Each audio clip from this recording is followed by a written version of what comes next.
ishlashda avvalambor mavzu bilan tanishtirib, bolajonlarga o'zimizning Jizzax shahrimiz haqida, Jizzax viloyatimiz va o'zimiz yashab turgan tumanimiz haqida qisqacha tushunchani videoroliklar orqali ko'rsatamiz. Aslida videoroliklar orqali har bir tumanning o'ziga yarasha tabiati, o'ziga yarasha tarixi, o'ziga yarasha bir xislati borligini bolajonlarga shu orqali tushuntirib boramiz.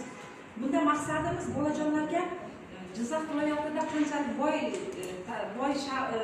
buyuk shaxslar yetishib chiqqanligi, tabiatining qanchalik boyligi, qanday tabiiy boyliklarga ega ekanligi haqida bolajonlarga to'g'ri tushunchani yetkazib berish.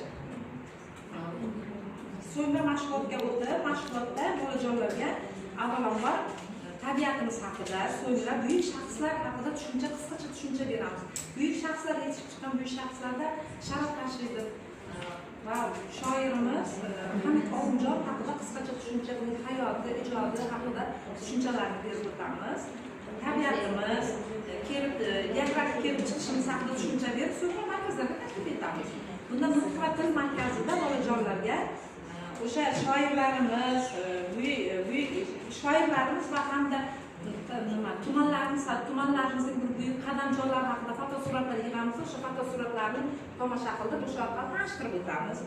San'at markazimizda tabiatimizni rasmini aks ettirish, ko'proq tabiatimiz rasmini, nafaqat rasmni turli xil usullarda, rasmning turli xil usullarida tabiatimizni haqida turli xil rasmlarni aks ettiramiz.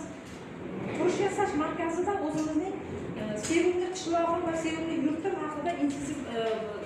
haqidagi buyuk shahrimizni yaratamiz va shahrimdagi, tumanimdagi intensiv bog'larni yaratamiz.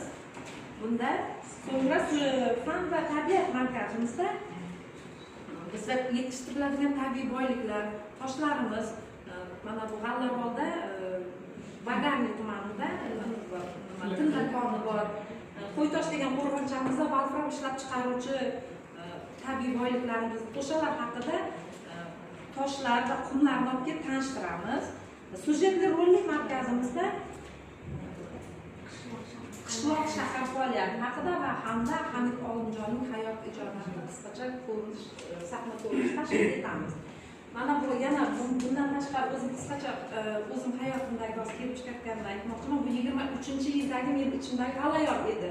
Nimaga biz bolajonlarga o'zimizning shahrimizda, o'zimizning viloyatimizda kelib chiqqan buyuk shaxslar, buyuk allomalar yoki tabiiy boyligimiz haqida bolalarga tushuncha bermaymiz? Nimaga? Chunki men bu g'alayon kelib chiqqanda 23-yili Xatovon qurbonlari muzeyiga bordim. Sharif Rashidovni o'sha ko'rdim, sovg'atlari, rasmlari haqida va kitobini sotib oldim.